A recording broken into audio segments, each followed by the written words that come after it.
क्योंकि बेटियां अपने घरों में ही अच्छी लगती हैं। मामा मुझे आपसे दकियानूसी बातों की उम्मीद नहीं है। मेरी नजर में किसी भी ताल्लुक से ज्यादा अहम इज्जत होती है, और जहाँ इज्जत ना हो वहाँ ताल्लुक भी तोड़ देना चाहिए।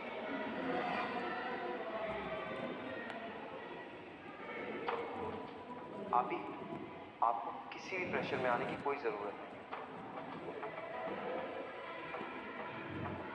आपको जो बेहतर लगे आप वो करें, मैं आपके साथ हूं।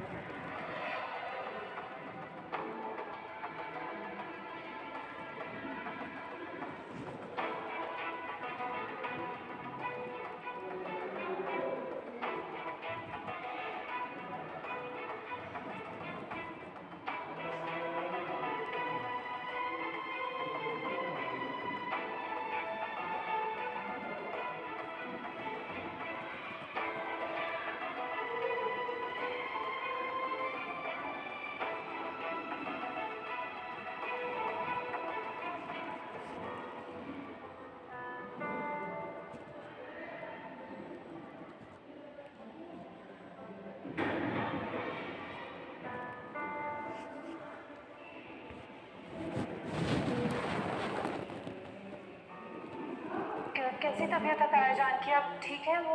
हाँ वो काफी बेहतर है, सुधरेबल हालत है काफी इनकी।